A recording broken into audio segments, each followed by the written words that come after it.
A poem, Nelson at age 13, by Mother. It seems so very strange to me a 13-year-old boy should be the one to first rise each a.m. He's different from the rest of them. He hears the clock go buzz, and then he jumps right up and comes on in. We hear his feet slide on the floor. He pounds upon our bedroom door. "Time to get up," we hear him shout. We know we may as well fall out, for no more sleeping there will be with his vocal capacity. Then in a jiffy he is dressed, before you ever would have guessed. I look at him and think he's wacky. He goes to feed his puppy, Jackie. He's surely loyal to his dog. He'd fight through snow or sleet or fog to see that she's well fed and warm. He tries to keep her from all harm. One day I asked him if for me he'd do as much as for Jackie. A doubtful look came on his face. I know I'd never take her place. At school this boy is quite a whiz. At least his teacher thinks he is.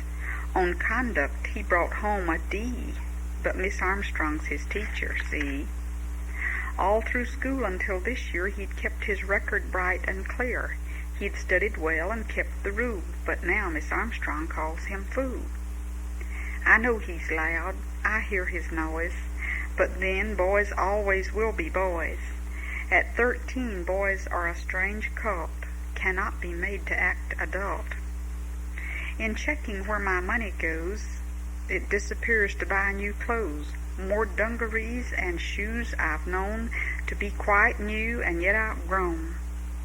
Though carefully he tries to choose, he never gets the proper shoes. At first he thinks they're the stuff, then suddenly he's had enough. Just recently he said to me, arriving home from church for tea, "I've got to get some decent clothes. I've sloppy things from head to toes." Amazed, I turned around to see if this strange boy could Nelson be. He added with disgusted show, "I've got to let my short hair grow." For years, every once in a while, I'd tried to dress him with some style, but he despised white shirt and bow, refused to let his brown hair grow. Now suddenly, just overnight, he's surely mad enough to fight because he isn't dressed, you see, as I had thought that he should be. This thing calls for a trip to town. We go up street and run around to buy a new coat, shirt, and jazz bow, so he'll have clothes he's proud to show. My heart, it almost skipped a beat to see him look so nice and neat. I felt a bit of mother pride, which frankly I could hardly hide. He sits in church stiff and erect, with bow tie shining on his neck. A handsome lad, though he's my own, from babyhood how fast he's grown. He combs his hair so frequently I sometimes wish he'd let it be. The bathroom, he thinks, is his own. Where has his carelessness all gone? He certainly is a Methodist. No chore nor custom can be missed. His system guides him through the day, when he's at home or school or play. He likes all things put in their place. He can't relax with easy grace until his clothes are on the hook and his possessions in their nook. I like this trait in my big boy. He picks up clothes and book and toy, and when he wants something of his, he knows exactly where it is. Though not adult, he's not a child. Sometimes he's meek and sometimes wild.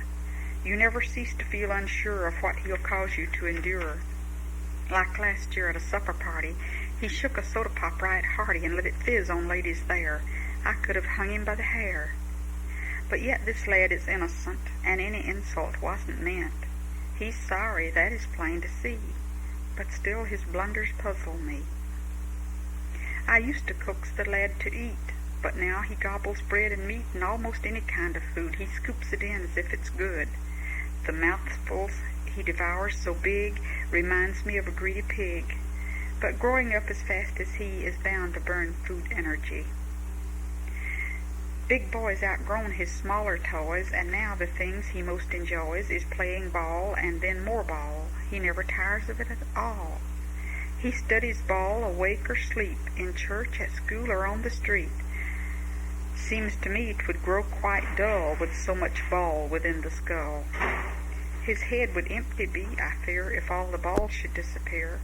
I'd probably wonder for a while, what is there left inside this child?